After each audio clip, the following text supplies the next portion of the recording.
You get up every day doing everything you can to make your dreams come true. And then one day, the worst thing in the world happens to you. Or it does not look like the worst thing. It looks like a wet curb. It looks like a handrail coming loose in a stairwell. It looks like a doctor closing a folder. It looks like a truck making a turn 2 seconds early. Or a clock in a kitchen ticking over from 11:58 to 11:59, while someone in the next room is trying to remember where they left their reading glasses. The worst thing in the world is sometimes very quiet. Sometimes it is so ordinary that afterward the people who loved you become angry at the furniture, at the weather, at the eggs left boiling on the stove, at the stupid little receipt in your pocket for cough drops in a line. You had plans. You had almost called your sister back. You had a coat at the cleaner. You had a person you meant to forgive once they apologized correctly. You had a book half read beside the bed, spine down, pages tented like a small house. You had a life, which is to say you had made arrangements with the future.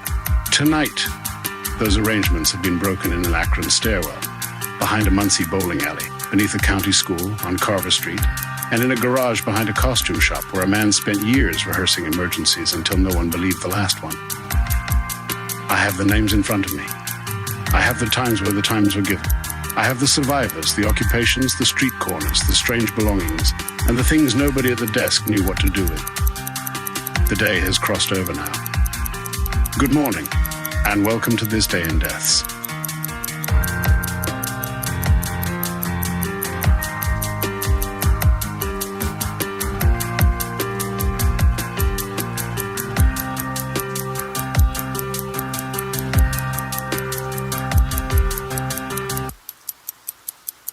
'02 Marion Kells, at 12:17 a.m. Eastern Time. In Akron, Ohio, Marion Kells, 68, died of smoke inhalation in the east stairwell of the Wilbeth Arms apartments after a fire began in a ground-floor laundry room and traveled upward through the old service shaft. The Wilbeth Arms was a 6-story brick building with green carpet in the halls, mailboxes that stuck in summer, and a lobby directory from which several names had been scratched away with keys. Its fire alarm had gone off 9 times since September, 3 times because of burnt popcorn, twice because of a sensor over the boiler, once because a boy on the 4th floor had pressed the pull station to impress his cousin from Toledo, once for reasons no one could determine, once because Mr. Pagano in 2B had tried to dry a pair of wet gloves in the oven, once, according to building management, because of steam. By the 10th alarm, people had formed opinions. Mrs. Greeley in 5C put on her coat every time and took her purse, heart pills, and cannery. The students in 3 EFF never left unless they smelled smoke. A night nurse on the 2nd floor slept through 2 alarms and woke angrily during a 3rd, not because of the bell, but because one of the students had knocked on her door and shouted, "Real or fake?" Marion Kells lived in 4A. She worked for 26 years as the billing clerk at a dental practice called North Hill Family Smiles, where she handled insurance codes, payment plans, and the emotional weather of adults discovering that crowns cost more than they had hoped. She was remembered by Dr. Bessinger for keeping a jar of butterscotch candies in the file room and for saying, "Teeth are not separate from the rest of a person," usually when an insurer behaved as if they were. Marion had been widowed for 12 years. Her husband, Glenn, repaired vending machines and believed most things could be fixed by cleaning the coin path. After his death, she kept his tool bag in the coat closet, though she had no intention of using it. Inside were screwdrivers, a flashlight, a roll of black tape, a pair of pliers, 3 Canadian quarters, and a folded napkin from a diner in Erie where he had written, in pencil, "Fix toaster call Marion by socks." She never threw it away. Marion did not leave during the 1st alarm at the Wilbeth Arms because she was in the bath. She did not leave during the 2nd because it was raining. During the 3rd, she stood in the hall with her neighbors for 17 minutes, while firefighters searched the basement and a teenager filmed them from the stairwell. During the 4th, she went all the way outside, forgot her keys, and had to wait in the lobby in slippers until Mr. Pagano came down with the superintendent. By December, she had begun to pause. This is how disbelief enters a person, not as refusal, but as delay. At 12:03 this morning, the alarm sounded again. Marion was awake, hemming a pair of navy pants under the yellow light beside her sofa. Her daughter, Patrice, had bought the pants for her because Marion had said she wanted something nice to wear to church on New Year's Eve, though Marion had not attended church regularly since the organist told her Glenn was in a better place, and Marion asked whether the organist had been to Erie. The needle was between her lips when the alarm began. She stood, She listened. She said, according to the neighbor in 4B, "For God's sake." The hall filled slowly with sound. Not smoke yet, sound first. The alarm was an old bell system, metal and harsh, a sound from a school no one remembered attending. Marion opened her door and looked out. Mrs. Greeley from 5C was already coming down the stairs with the cannery covered in a tea towel. A man on the 3rd floor shouted that it was probably the boiler again. Someone laughed. Not because anything was funny, but because people laugh at the 10th version of a thing before they know it has become the first version of something else. Marion went back inside for shoes, then for her purse. Then for Glenn's tool bag. No one knows why she took the tool bag. Perhaps because it was near the door. Perhaps because alarms teach people to choose objects quickly and unfairly. Perhaps because Glenn had gone through life believing that a tool bag made any situation less insulting. By the time Marion entered the east stairwell, smoke had begun to rise below the 2nd floor landing. The west stairwell was clear, but Marion did not know that. The east stairs were the ones she used to take trash out. They were the stairs that smelled faintly of bleach and old carpet even after the superintendent painted the walls. She made it down one flight and then turned back up, according to the fire marshal's report, likely disoriented by smoke. On the 4th floor landing, investigators found her purse, one brown shoe, the navy pants folded over her arm, and Glenn's tool bag open beside her. The flashlight inside worked. Marion Kells is survived by her daughter, Patrice, her son-in-law, Dale, 2 grandsons who called her Mimi because the older one could not say Marion, her sister, June, in Sandusky, and by a can of butter cookies in her freezer labeled Easter. Do not eat, though her family reports Easter had nothing to do with it. In her sewing basket, Patrice found a scrap of navy fabric with the hem already pinned. The pins were very straight. 03 Clyde Sutter. In Muncie, Indiana, Clyde Sutter, 52, died behind the Plaza King Lanes bowling alley after calling 3 friends, one cousin, his ex-wife, and the owner of the lanes to say he had been stabbed. He had not been stabbed. He had been struck by a reversing delivery truck while kneeling behind the building, attempting to retrieve a set of decorative antlers he had hidden there earlier in the evening as part of what witnesses described as one of Clyde's things. Clyde Sutter was a sheet metal salesman, karaoke finalist, former youth hockey assistant coach, and self-declared regional character, a title no region had formally granted him. He owned 2 snakes, both named Captain, a framed photograph of himself with a former lieutenant governor who appeared not to know he was in the photograph, and a red satin jacket from a chili cook-off he had not won but had helped judge after one of the judges left in tears. Mr. Sutter was known for practical jokes whose ambition exceeded their design.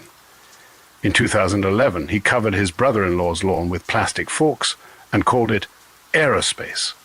In 2014, he told the Plaza King Lanes bartender he had inherited a minor league baseball team, then maintained the lie through 3 rounds of drinks and 1 phone call to a man named Dennis, who agreed to pretend to be general manager if Clyde paid him $20.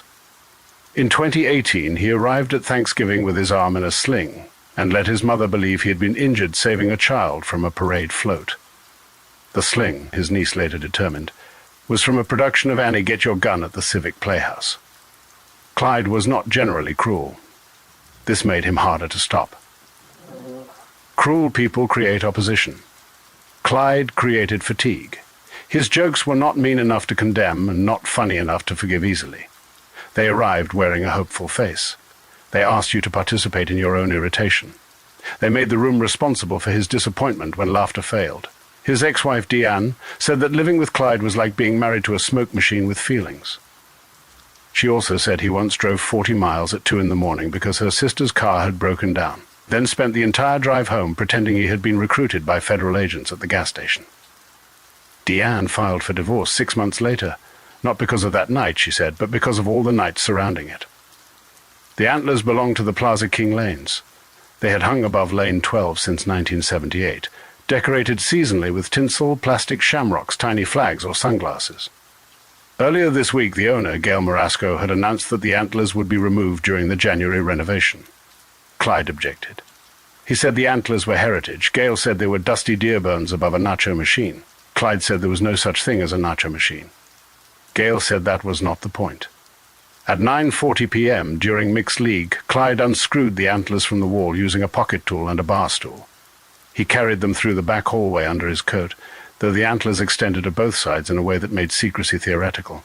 He intended, according to friends, to stage a ransom situation.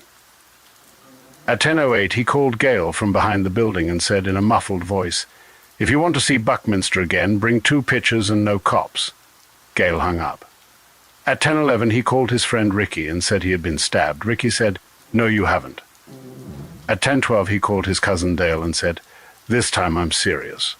Dale said, "That's what you said with the raccoon." There had been no raccoon. That had been part of the problem.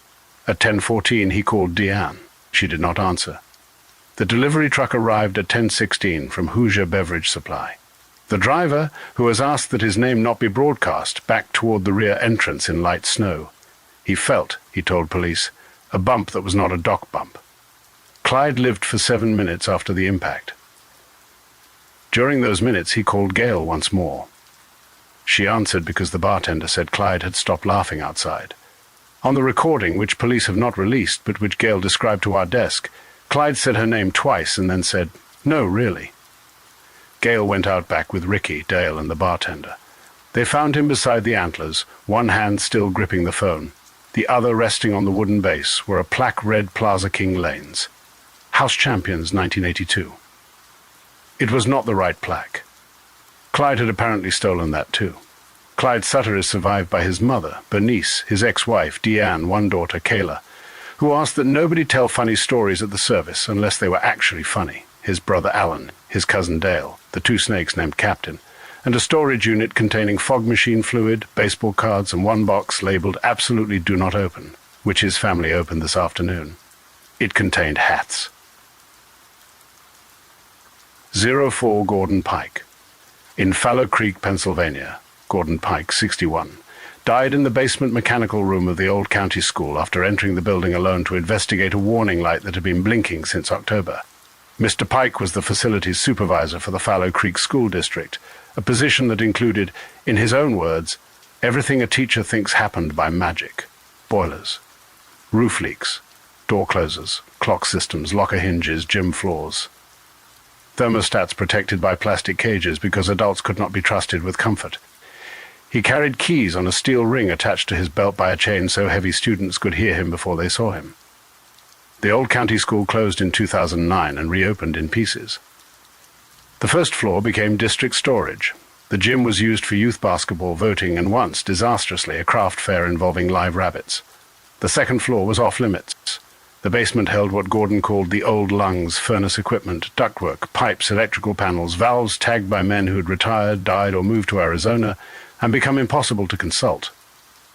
Above the main light marked auxiliary fault. It began blinking on October 3rd. Gordon wrote it down. On October 7th, he reported it to the district office. On October 12th, he put in a request for an outside contractor. On October 19th, the contractor came, looked at the panel, and said the system was obsolete. This was both true and not helpful. Gordon wrote O's light still blinking on a yellow pad and underlined still twice. By November, the blinking had become part of the basement. Gordon saw it when he came in. The basketball coach saw it when he needed folding chairs. The election judges saw it while setting up voting booths and asked whether it was supposed to do that. Gordon said no, then added, "But it does," which is the kind of answer people accept from buildings. He put a piece of blue tape beside the light and wrote "checked." This was meant to reassure other people. It did not reassure Gordon. Gordon had a wife, Nessa, who taught 3rd grade in another district and could identify from the doorway whether a child was going to vomit. He had 2 grown sons, a fishing boat with no motor, and a dog named Principal who did not come when called. He sang bass in the Methodist choir, though he could not read music and followed Mrs. Unruh's eyebrows for direction. Former students remembered him for opening milk cartons for kindergartners and for telling high school boys that if they were going to punch lockers, they should use the flat of the hand, not the knuckles, because anger is temporary and X-rays cost money. This evening, after a youth basketball practice, Gordon noticed that the amber light was no longer blinking. It was steady. People who do not work with old systems may not understand why a steady light is sometimes worse than a blinking one. A blink can mean complaint. A steady light can mean conclusion. Gordon told Coach Danner to lock the gym and go home. He went downstairs. The old basement was warm near the boilers and cold near the coal room, as if the building had never settled on a season. Pipes crossed overhead in black lines. The air smelled of dust, metal, damp paper, and the particular heat of machines that had been forgiven too long. Gordon reached the panel at 6:42. His last text to Nessa read. Ook stopped blinking, checking then home. Do not wait supper. Nessa did wait supper, because that is what people do while telling themselves they are not waiting. At 7:18, a pressure valve failed in the old heat exchanger connected to the unused north wing. Steam filled the mechanical room. Gordon was found near the shutoff wheel with burns to both hands. Investigators believe he was attempting to close the line manually. He had placed his keys on the floor before reaching for the wheel. This detail has no official significance. It tells us only that Gordon Pike knew enough not to let the key ring catch in the machinery. It tells us he was careful until there was no careful way left to be. Gordon Pike is survived by Nessa, his sons, Leo and Mark, his sister, Darlene, the choir at Fallow Creek Methodist, Principal the dog, and by a yellow legal pad found on his desk with 3 items written for tomorrow. Order ice melt. Call roof guy again. Figure O's light. 053 shorter notices. There are some deaths that arrive at the desk with smaller machinery around them, though not less force. In Cedar Rapids, Iowa, Lenora Mae Fitch, 84, died after falling in her kitchen and pressing the medical alert pendant she had worn. The pendant had been pressed accidentally so many times that the monitoring company called her frequent activation, a phrase her granddaughter found in the account notes, as not to repeat after tonight. Mrs. Fitch pressed the button by mistake while gardening, while changing sweaters, while hugging a tall nephew, while leaning too close to the sink, and once during a dream in which she said she was being chased by a woman selling magazine subscriptions. Each time she apologized to the dispatcher. Each time she said, not yet. Tonight at 8:09, the call center received an activation and spoke into the kitchen speaker. They heard the television, a dog barking somewhere outside, and Mrs. Fitch breathing. The operator asked if she needed help. I suppose I do. The operator, noting prior accidental activations and unclear distress, attempted callback protocol before dispatch. Help arrived 26 minutes later. Lenora Mae Fitch is survived by 2 daughters, 5 grandchildren, a sister in Davenport, and by a red notebook in which she recorded every book she finished after the age of 70. The last title was written down neatly, though the author's name was wrong. In Tacoma, Washington, Arnie Price, 39, died of a heart attack in the driver's seat of his blue 1998 Honda Accord while the car alarm sounded for 11 minutes outside the apartment of his girlfriend, Tessa Lowe. The Honda's alarm had been malfunctioning since July. It went off in heat, rain, wind, fog, and once, according to neighbors, during a cloudless afternoon when a squirrel looked at it with intent. Arnie meant to fix it. He had priced a new sensor. He had watched a video. He had removed one fuse and replaced it after discovering that the same fuse controlled something else he could not identify. Neighbors learned to ignore the alarm. Tessa learned to sleep through it. At 1:42 this morning, Arnie pulled up outside her building a kitchen shift at the Silvernet Diner. The alarm began as he parked. He reached toward the dash, possibly to silence it. That is where he was found. In his coat pocket were 2 egg rolls wrapped in foil for Tessa, a tip envelope containing $38, and a receipt on which he had written battery. Sensor. Maybe just sell car. He is survived by his mother, Joanne, his brother, Tim, Tessa, 3 line cooks who called him Professor because he corrected their movie facts, and by the Honda, which was towed at 3:15 a.m., and remained silent all the way. And in St. Paul, Minnesota, Vivian Dole, 72, died in the lobby of the Orpheum Arms while rehearsing what her niece described as one of her entrances. Had once acted in dinner theater, church pageants, product demonstrations, and a regional commercial for carpeting, in which she said, "That's not just plush, that's palace plush," with such conviction that her family quoted it for 30 years. She was known for fainting theatrically at weddings, anniversaries, and one city council meeting where she was not on the agenda. Her fainting was not always false. This was part of the difficulty. Miss Dole had low blood pressure, dramatic instincts, and a belief that falling safely was an underappreciated art. At 6:20 p.m., while entering the lobby for a tenant's holiday potluck, she placed one hand to her forehead and said, "I cannot go on." Several neighbors applauded, believing she had begun a performance. Then she fell.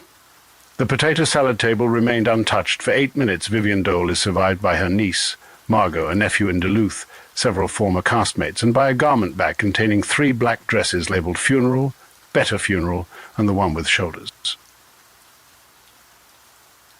06 Ed Vale. At 11:51 p.m. Pacific Time, in a rented house on Burbank, California, Edward Arthur Vale, 49, died after calling from the converted garage behind the house to say he could not breathe.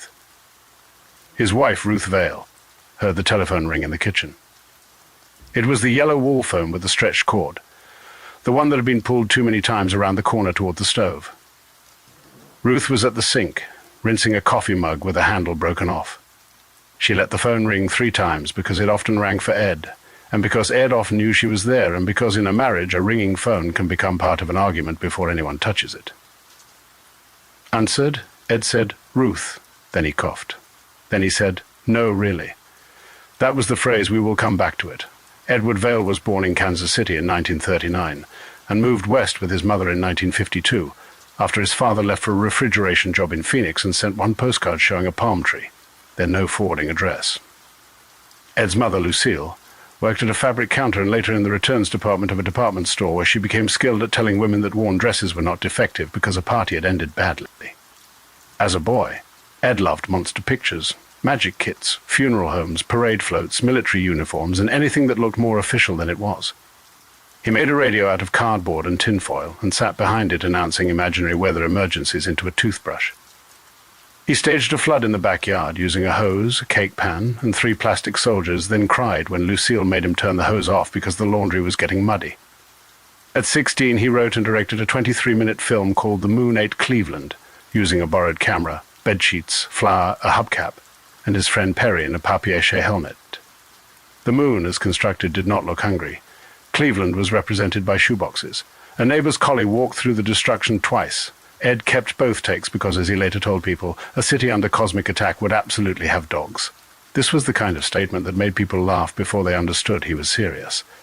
Ed did not mind laughter at first. He thought laughter was one of the doors into wonder. If people laughed, they were awake.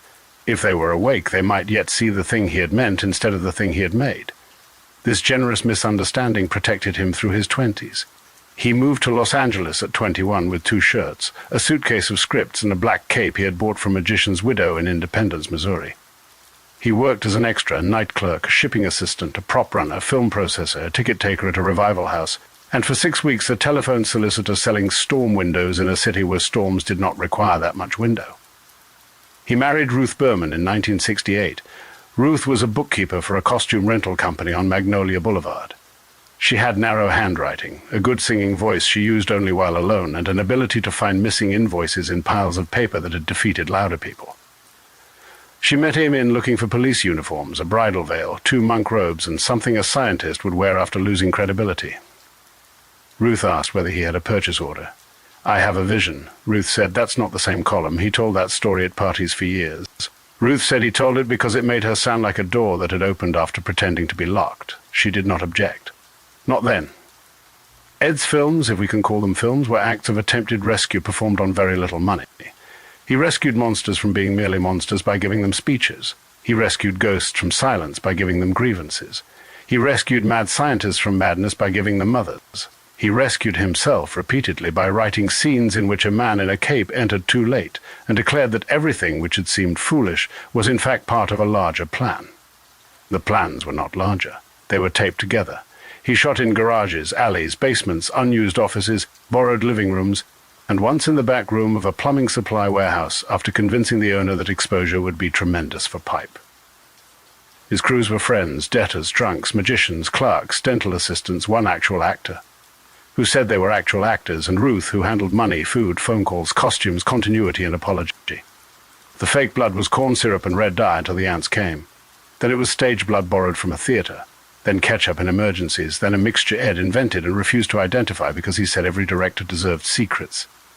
In The Bride of the Burnt Planet, a spaceship wall was a refrigerator box painted silver. In The Velvet Apparition, the apparition's veil caught fire briefly during a cemetery scene, and Ed shouted, "Keep rolling," though the camera had jammed 8 minutes earlier. At midnight, the hospital set was Ruth's kitchen with a paper sign taped over the spice rack reading operating ward. Ed loved that sign. Ruth hated tape on cabinets. This is not a small detail. Marriage is where small details become long weather. Ed had a gift for calling urgently. He called Ruth from payphones, motel lobbies, editing rooms, bars, back offices, sets, and once from a laundromat, where he claimed to have discovered the perfect sound of dread in a broken dryer. He called to say it was coming and she needed to bring the good shirt. He called to say the police had arrived, though it was only a security guard. He called to say an actor was dead, though the actor was drunk. He called to say he was dead, which he meant metaphorically, then theatrically, then sometimes not at all. Ruth came the first time. She brought cash. She brought aspirin. She brought shoes. She brought the right wig. She brought the wrong wig. It was now better. She brought sandwiches, Rax paper, and watched men dressed as astronauts eat them under a freeway overpass, while Ed explained that poverty was a visual style if you lit it correctly. She loved him. This is important. She loved him when he was ridiculous. She loved the energy with which he misread defeat as atmosphere. She loved the way he believed a cape could change a room. She loved that he took private sorrow and covered it in lightning bolts, then asked everyone to look up. She did not love everything that came with him. She did not love unpaid rent. She did not love being awakened at 2:10 a.m. because Ed needed her to hear a line of dialogue before he forgot it. She did not love collection notices under magnets shaped like fruit. She did not love men sleeping on their sofa because they had missed the last bus after playing corpses. She did not love that Ed could spend $23 on rubber bats and then tell the gas company that art was a temporary emergency. There were many emergencies. Some were real. Some were made real by being treated as emergencies. Some were performances that leaned too heavily on Ruth's mercy and became a kind of theft. Ed called from a motel in Reseda and said, "Ruth, I've been shot." He had not been shot. A prop pistol had discharged a blank too close to his sleeve and burned a hole in his jacket. He wanted her to hear how convincing the panic sounded on tape. In 1974, he called from the garage and gasped for 30 seconds before saying, "Too much." He was rehearsing the death of Professor Valdek in The Corpse That Remembered. Ruth threw a dish rag at him and did not speak for the rest of the night. In 1975, he called the house from the house, using the extension in the garage, and said in a strangled voice, "Tell my story." Ruth found him lying across a cardboard coffin while Perry operated a flashlight through green cellophane. In 1977, when he actually cut his hand badly on a broken floodlight, Ruth drove him to urgent care in silence while he held a towel around his palm and kept saying, "This time I mean it," until she pulled over and told him that sentence had become useless. He looked wounded by this. Then, because he was Ed, he wrote it down. The notebook was found after his death. It was labeled Emergencies Real and Otherwise. Inside were seen ideas, phone numbers, unpaid bills, sketches of monsters, alternate titles, and a list of phrases under the heading Things Ruth No Longer Believes. The list included, "I'm dying, I mean it. This is the big one. Come quick. You have to see this. It's different this time." Under the list in smaller handwriting, Ed had written, "Need new language." He never found it. The final years were smaller than his ambitions and larger than he could bear. He drank more.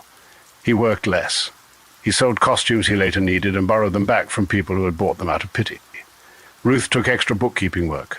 The house on Carver Street belonged to a woman in Pasadena who did not allow pets, subletting, alterations, outdoor storage, or, as she eventually added by letter, motion picture activities of any scale.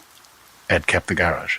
It had rafters, one workbench, 2 clamp lights, a cracked mirror, a trunk of costumes, reel cans, poster boards, coffee cans of screws, wigs on foam heads, a prop tombstone reading Beloved Unknown, and a telephone extension connected by a line Ruth had asked him not to run under the kitchen window.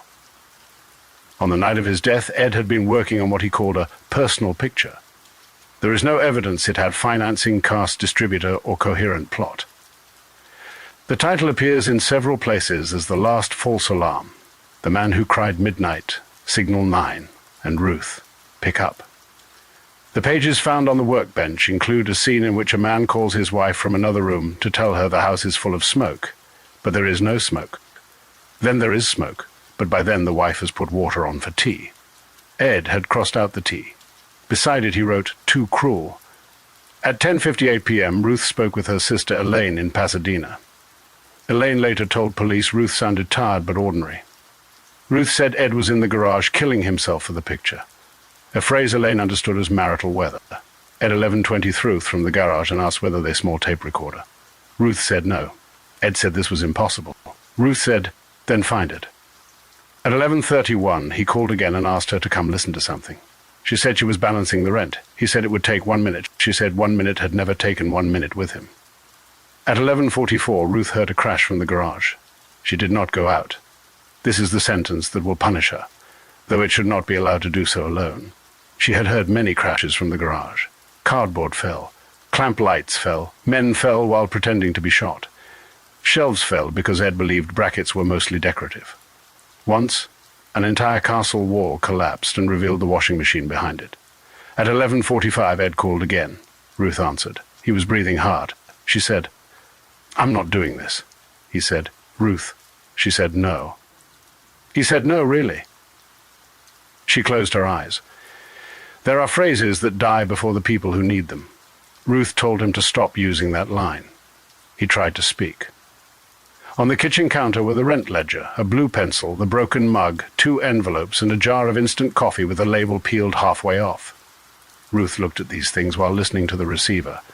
People look at ordinary things when deciding whether to enter the rest of their lives. Ed made a sound she later described as too much like Ed. Not too much like pain. Too much like Ed. She hung up.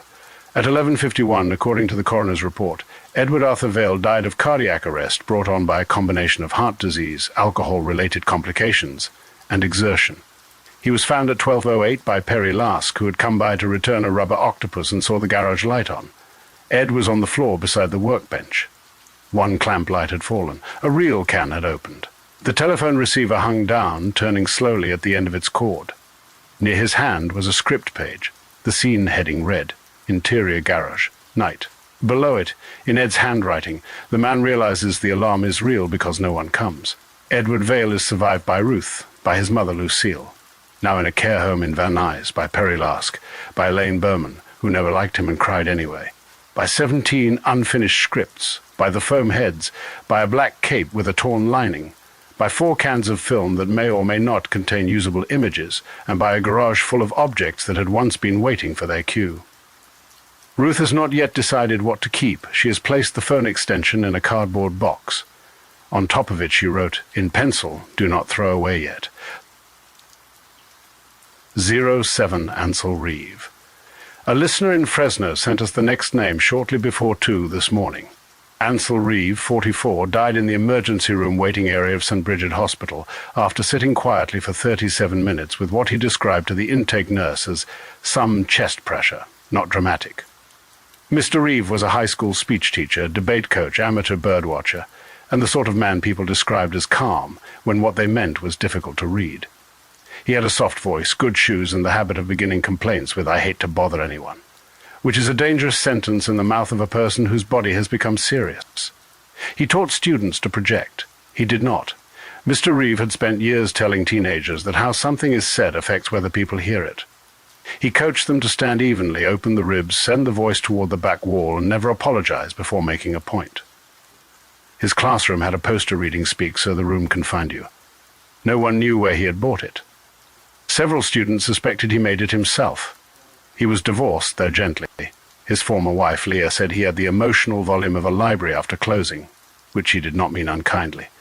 They had one daughter, Paige, who said her father could identify birds by sound, but sometimes failed to notice when a person was furious beside him. At 9:12 p.m., after debate practice, Ansel drove himself to St. Bridget. He parked correctly between the lines. He brought a book. At intake, when asked to rate his pain, he said maybe a 4. He said, "A little, but that sounds more alarming than it feels." He smiled, apparently to reduce the burden of his own symptoms on the room. The room accepted the reduction. Hospitals are full of people whose bodies have chosen spectacle. Blood. Wailing. Breath held visibly hostage. A quiet man with combed hair and a paperback can disappear in such a place, not because no one cares, but because systems learn volume the way people do. Ansel sat under a television showing a baking competition with the sound off. He opened his book to page 112. He used a receipt from a gas station as a bookmark.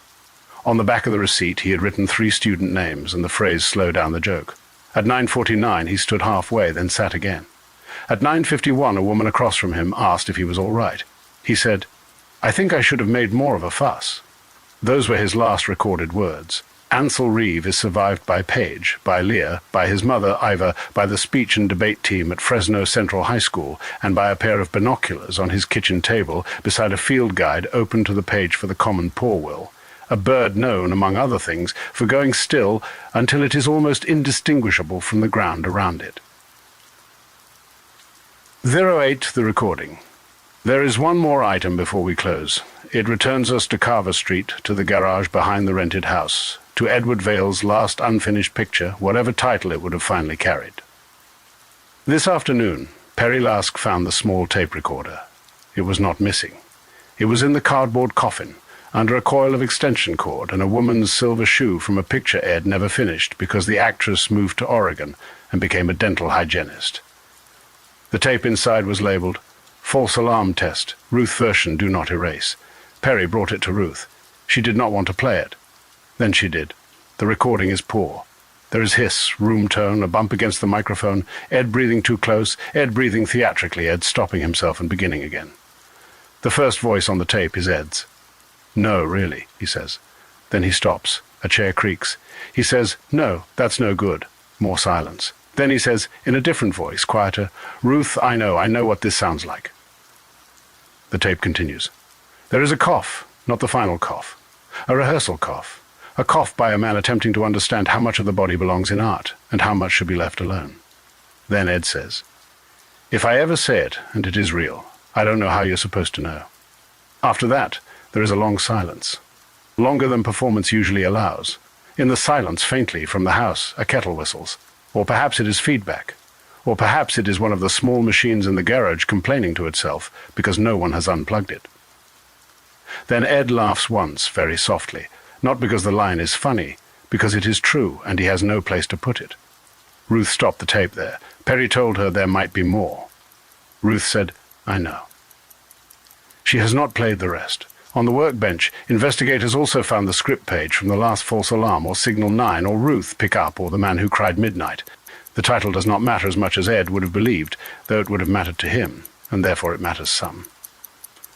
At the bottom of the page, under the sentence about the man realizing the alarm is real because no one comes, Ed had written one more line in pencil.